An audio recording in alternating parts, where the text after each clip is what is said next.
अब हम बात करने जा रहे हैं होमोजेनियस फंक्शन के ऊपर में। बहुत ही आईएमपी टॉपिक है और प्रथम कोटि प्रथम घात के समीकरण का बहुत ही आईएमपी टॉपिक है। तो आइए मैं टाइम वेस्ट किए बिना सीधा वीडियो शुरू करता हूँ। dy/dx दिया हुआ है इक्वल्स टू f1xy दिया हुआ है, होल बाय में f2xy दिया हुआ है। इसे हम होमोजेनियस इक्वेशन कब कहेंगे या फिर समघात फलन कब कहेंगे? तो इसे समघात फलन या होमोजेनियस इक्वेशन तब कहा जाएगा जब इसके x और y एलिमेंट यानी कि x का पावर y का पावर और x का पावर y का पावर सेम हो। तो एक बार मैं डेफिनेशन पढ़ देता हूं कि कोई फलन z इक्वल्स टू f(x,y) जहां पे n घातीय समघात फलन या फिर इसे ही कहते हैं homogeneous function of degree n कहलाता है यदि f tx ty where t to the power n f(x,y). t to the power n का मतलब समझ रहे हैं? यहाँ पे ये जो t हमने इससे कॉमन निकाल करके यहाँ t to the power n लिखा है, हम ये कहना चाह रहे हैं ये जो पावर है ये इसके लिए भी सेम है और इसके लिए भी सेम है। अब एक आध एग्जाम्पल से देख लेते हैं कि होमोजेनियस इक्वेशन होता क्या है। देखिए एक एग्जाम्पल ले रहा हूं मैं। एग्जाम्पल है dy/dx equals to dy/dx plus y x plus y whole by में x स्क्वायर इक्वल्स टू 0। इसको जब अपन सॉल्व करेंगे तो dy/dx प्लस y का मल्टीप्लाई x में होगा तो yx आएगा प्लस y स्क्वायर आएगा प्लस x स्क्वायर आएगा इक्वल्स टू 0। ध्यान से देखिएगा क्योंकि इसमें बहुत कंफ्यूजन होता है। सबसे मेनली कि यहाँ पे इसका घात यानी कि इसका पावर 2 है तो हम बोले हैं ये समघातीय या फिर होमोजेनियस इक्वेशन है। तो होमोजेनियस होने के लिए इसके पावर सभी एलिमेंट्स के, मैंने अभी बोला कि x का भी वही पावर होगा जो y का होगा। तो देखिए y का पावर तो यहाँ 2 है ना। अब x का पावर भी यहाँ 2 है, पर यहाँ पे तो x का पावर 1 है, यहाँ पे y का पावर 1 है। तो यही ध्यान देने की बात है। यहाँ पे लोग कंफ्यूज हो जाते हैं और कह देते हैं कि होमोजेनियस इक्वेशन नहीं है। ऐसा नहीं है। यहाँ पे इसका पावर ऐड होके बोला जाएगा तो इसका पावर 1 इसका पावर 1 + 1 2 हो जाएगा। तो ये एक्स वाई का भी पावर 2 है और इसलिए ये होमोजेनियस ही इक्वेशन है। एक और एग्जाम्पल लेते हैं। एग्जाम्पल दिया हुआ है x² - y² dx plus 3xy dy equals to 0। देखिए यहाँ पे x का पावर क्या है 2 है, यहाँ पे y का पावर क्या है 2 है। तो ये तो होमोजेनियस दिख रहा है, पर जैसे यहाँ पे आते हैं तो यहाँ पे x का पावर 1 है, पर्टिकुलर x का पावर, पर्टिकुलर y का पावर 1 है। पर मैंने पहले ही बोला यहाँ पे दोनों का पावर मिला के देखा जाता है, यानी कि दोनों को ऐड कर देते हैं क्योंकि x और y दोनों का है मल्टीप्लाई है यहाँ। तो x और y का अगर हम मल्टीप्लाई करें तो इसका पावर 1 इसका पावर 1 तो 1 + 1 2, तो ये 2। और जब इसका भी पावर 2 इसका भी पावर 2 इसका भी पावर 2 यानी कि सबका पावर अगर सेम है तो फिर इस डेरिवेशन से ये एक होमोजेनियस इक्वेशन या फिर समघातीय समीकरण या फलन है। तो अभी आ गया, आप समझ गए होंगे कि पहचानते कैसे। अब हम आते हैं कुछ क्वेश्चंस पे। आइए अपन एक क्वेश्चन सॉल्व करते हैं। और एक्चुअली में जो डाउट आता है ना इसमें, वो x/y लेना है या y/x लेना है, इस पे आता है। अगर हम x/y लेके सॉल्व करें या y/x लेके सॉल्व करें, तो मैं आप लोगों को ये डाउट भी आगे क्लियर कर दूंगा। आप लोग समझ जाएंगे क्या डाउट की मैं बात कर रहा हूँ। क्वेश्चन दिया हुआ है y(e⁻x/y) dx equals to x(e⁻x/y) plus y² dy। ये हम लोगों का क्वेश्चन दिया हुआ है। मैं इसी क्वेश्चन को इक्वेशन फर्स्ट मानता हूँ। सॉल्यूशन करने की कई विधियाँ होती हैं, उन विधियों को हम पकड़ेंगे। अब यह ध्यान देना है कि यह इस इक्वेशन में x/y दिया हुआ है, x/y है। तो इसमें हमें सबसे पहले क्या करना होता है, x/y को v मानना होता है। क्या मानना होता है? v मानना होता है। ये x⁻y ये x⁻y है ना, तो इस पावर को अपन को क्या मानना होता है, v मानना होता है। अब यहाँ पे कुछ लोग ये कहते हैं कि x⁻y को v माने या फिर y⁻x को v माने।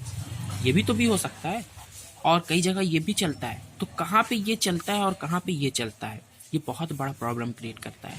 याद रखिएगा, आप इसको भी मान सकते हैं, इसको भी मान सकते हैं, दोनों सही है।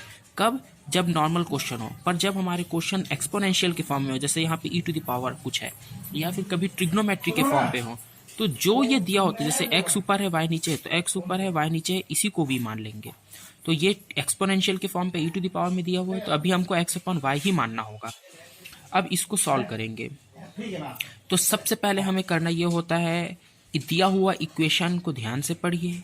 ये देखिए कि इस पे जो पावर लगा है वो एक्स अपॉन वाई के फॉर्म पे है कि वाई अपॉन एक्स के फॉर्म पे है। और अगर एक्स अपॉन वाई के फॉर्म पे है और वो किसी ट्रिग्नोमेट्रिकल या एक्सपोनेंशियल के फॉर्म पावर में है, तो उसको v के बराबर लीजिए। इसको v के बराबर लेने के बाद में इससे x का मान निकालिए। तो x इक्वल्स टू, मैं y को यहाँ मल्टीप्लाई कर रहा हूँ तो वी वाई हो जाएगा। ये जो आएगा ये हमारा होगा इक्वेशन सेकेंड। और इसके बाद में इसी का डिफ्रेंशिएशन करिए, तो d x upon d Y equals to क्या आ जाएगा, इसका डिफ्रेंशिएशन एक बार होगा y के सापेक्ष तो v आएगा, फिर प्लस करके एक बार इसका डिफ्रेंशिएशन होगा तो y कॉमन निकल करके D we by D Y आ जाएगा। ठीक है, और ये होगा हमारा इक्वेशन सेकंड। मैंने बस इसी का डिफ्रेंशिएशन किया है।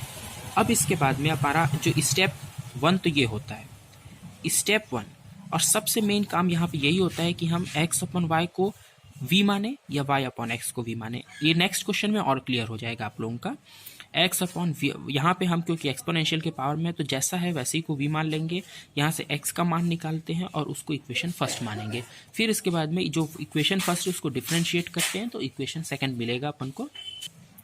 अब स्टेप टू हमारा ये होता है कि ये तो इक्वेशन निकाले ही है ना, कि इसको इक्वेशन फर्स्ट में पुट कर सकें। तो बस यही है कि by putting the value of equation second and third in equation first we get, हमें क्या मिलता है देखते हैं। हमें क्या मिलता है गेट, देखिए अब ध्यान से देखना है। हमें इक्वेशन पहला क्या दिया हुआ था, यानी कि जो क्वेश्चन दिया हुआ था। अब क्या करेंगे, इस इक्वेशन x का वैल्यू को यहाँ पे पुट करेंगे। तो देखिए y है, e to the power x है, तो इस x के जगह क्या रखना है, इसकी वैल्यू वी वाई को रखना है।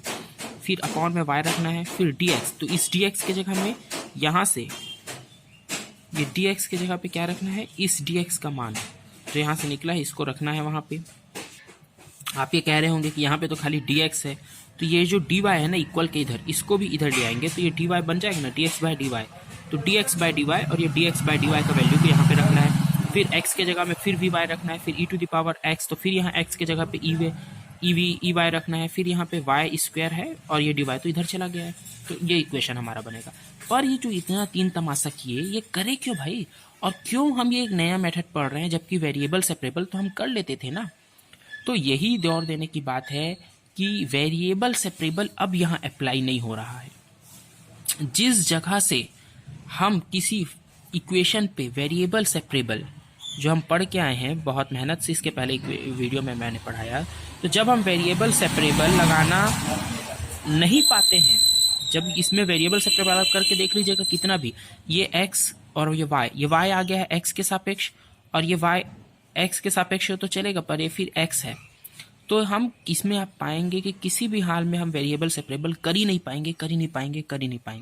जब वेरिएबल सेपरेबल नहीं कर पाते तब इस तरीके को हम अपनाते हैं। ये होमोजेनियस इक्वेशन में ही ऐसा होगा कि जब हमें होमोजेनियस इक्वेशन मिलेगा तो ये करना ही पड़ेगा। तो सबसे पहले देखिए कि होमोजेनियस इक्वेशन है क्या।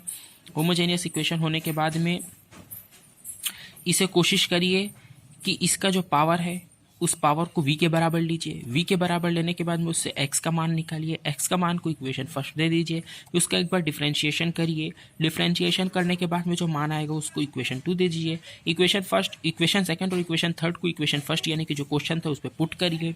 तो जब पुट करते हैं तो देखते हैं अब क्या निकलता है। देखिए सबसे पहले तो y है, y को वैसे ही लिख देता हूँ। e to the power x upon में y है, तो x की वैल्यू वी वाई निकली है और अपॉन में y है। चलिए फिर क्या है, इसके बाद में dx है। dx को मैं dx अपॉन dy बना रहा हूँ। क्यों? क्योंकि मेरे पास dx अपॉन dy की वैल्यू है। तो dx अपॉन dy की वैल्यू यहाँ पे सीधा मैं रख देता हूँ v plus y dv by dy equals to यहाँ पे क्या है x है। x के जगह फिर से रखना है मेरे को vy को। एक्स के जगह फिर से किसको रखना है, वी वाई को। फिर यहाँ पे E to the power X upon में वाई, फिर यहाँ पे एक्स है तो E to the power X यानी कि वी वाई अपॉन में वाई प्लस वाई स्क्वेयर, तो वाई स्क्वेयर तो वाई स्क्वेयर ही रहेगा। अच्छा, ये जो डी वाई है ये हम यहाँ पे d x upon d y बनाने के लिए ले गए थे, तो अब ये खत्म खेल। अब ये जो इक्वेशन मिला इसको और सॉल्व करो, तो y e to the power ये वाई कट जाएगा, ई टू द पावर वी बचेगा, v plus y d we by D Y equals to why V E to the power v, यहाँ पे भी वाई कट गया, plus Y square, ये आ गया। अब जो ये इक्वेशन मिला है इसको जब हम अपन सॉल्व करेंगे तो देखिए क्या आता है,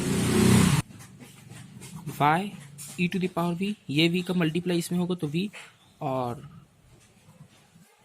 वाई इसका मल्टीप्लाई इसमें होगा तो वाई स्क्वायर बन जाएगा, ई to the power we D we by D Y equals to why V E to the power V plus Y square. देखिए ये पॉजिटिव में है और ये भी पॉजिटिव में है, ये इक्वल के जब इधर जाएगा तो ये नेगेटिव में हो जाएगा और ये टर्म कैंसल हो जाएंगे। तो जो अपने पास अब जो इक्वेशन बनती है वो y square e to the power we D we by D Y equals to y square है। और इसको और जब सॉल्व करेंगे तो ये वाई स्क्वायर भी कटेगा, तो E to the power we D V E to the power we D we by D Y equals to 1, ये इक्वेशन मिलेगा। अब इसमें क्या करना है, ये जो हमने इक्वेशन रखे थे ना, ये इक्वेशन टू और इक्वेशन 3 को इक्वेशन फर्स्ट में रखे, ये रखने का कारण ही ये था कि ये वेरिएबल सेपरेबल हो नहीं रहा था, होमोजेनियस इक्वेशन था, तो इसको वेरिएबल सेपरेबल करने के लिए हमने ये सब कुछ किया है। तो अब ये वेरिएबल सेपरेबल हो जाएगा। देखिए वी वाले टर्म्स एक साथ आ जाएंगे, E to the power V और डी वी ये एक साथ आ जाएगा, ई to the power we D V को यहीं रहने दीजिए, इस डी वाई को इधर ले आइए, इस डी वाई को इधर ले आइए। अब जो ये इक्वेशन मिला है इसको, अब जो हमारा फोर्थ स्टेप है, स्टेप 4 वो यही है कि इसको इंटीग्रेट करो बोथ साइड, तो बाय इंटीग्रेट करना है बोथ साइड। तो इंटीग्रेट बोथ साइड करेंगे तो देखिए ई टू द पावर वी का जब इंटीग्रेशन होगा और डी वाई का इंटीग्रेशन होगा तो यहाँ पे आ जाएगा वाई, यहाँ पे आ जाएगा ई टू द पावर वी, और एक कांस्टेंट लगा देते हैं अपन, तो कांस्टेंट सी।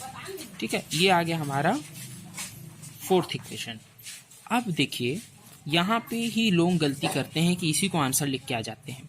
बहुत ध्यान से देखिएगा कि जब हमने क्वेश्चन जो लिया था, अगर हमारा क्वेश्चन ई का पावर एक्स वाई के फॉर्म में था, ई का पावर एक्स वाई के फॉर्म में था, मतलब पूरा क्वेश्चन आप देखेंगे तो एक्स वाई के फॉर्म पे था, इसको हमने वी वाई सपोज किया ना, इसको हमने वी सपोज किया, फिर इसमें वी आया, तो क्वेश्चन में तो कहीं वी वाला टर्म था नहीं, तो उसको आंसर भी बिना वी वाले टर्म में चाहिए, इसको आंसर भी एक्स वाई के टर्म पे चाहिए। ये तो हमारा सपोज किया हुआ है, तो ये तो हमने क्वेश्चन बनाने के लिए, वेरिएबल सेपरेबल करने के लिए सपोज किया, तो लास्ट में इसको हमें फिर से रिप्लेस करना पड़ता है, और ये सबसे महत्वपूर्ण स्टेप है, इसको भूलना नहीं, ये भूला जाता है क्योंकि लोगों से। इसको रिप्लेस करिए, हमने v equals to x upon में वाई माना था, तो इस वैल्यू को फिर से रखिए। ठीक है, तो यहाँ पे देखिए हमारा जो आंसर आ रहा है वो ई टू द पावर वी के फॉर्म पे, तो v को हमने जो माना था वो रख देते हैं, और E to the power X upon में वाई आ गया, प्लस y प्लस सी, ये करेक्ट आंसर होगा, ये हमारा आंसर होगा। ठीक है, तो आई होप कि आप लोगों को पूरी तरह से समझ में आ गया होगा। अब इसके बहुत सारे फॉर्म होते हैं, जैसे कि मान लीजिए एक फॉर्म आपको बतला करके इसको छोड़ूंगा, और भी बहुत सारे क्वेश्चंस बनाने हैं, पर वीडियो में ज़्यादा लॉन्ग नहीं करना चाहता, इसलिए मैं इस वीडियो को यहीं पॉज करूंगा, पर नेक्स्ट जल्दी ही हमारा वीडियो आएगा। एक कोई फॉर्म देख लीजिए आप लोग, A dash X B dash Y plus C dash, इसमें ये एक फॉर्म दिख रहा है, ये भी x इसका पावर 1 है, x का पावर 1 है, x का पावर 1 है, y का पावर 1 है, तो ये भी एक होमोजेनियस फॉर्म ही है। पर इस होमोजेनियस फॉर्म पे देख रहे हैं कि दो कांस्टेंट है, सी डैश। कई बार क्या होता है कि ये होमोजेनियस फॉर्म जो है, ये होमोजेनियस फॉर्म में दिखते नहीं हैं, होमोजेनियस फॉर्म में होते तो हैं होमोजेनियस, पर इनको होमोजेनियस बनाना पड़ता है, और ये कंडीशन कब होती है, जब a अपॉन में a डैश और b अपॉन में b डैश बराबर ना हो। a अपॉन में a डैश और b अपॉन में b डैश, यानी कि ये a और ये a डैश का डी अगर डिवाइड करें और बी अपॉन में बी डैश का अगर डिवाइड करें तो बराबर ना हो, तो ये तो कांस्टेंट टर्म्स है ना, तो इनको हम आसानी से वेरिएबल सेपरेबल कर सकते हैं और होमोजेनियस इक्वेशन बना सकते हैं। कैसे क्या होगा ये नेक्स्ट वीडियो में आप लोगों को देखना है, और इसके भी और क्वेश्चंस लेकर के हमारे नेक्स्ट वीडियो में, तो पहले क्वेश्चन बना लेंगे फिर इसको समझेंगे।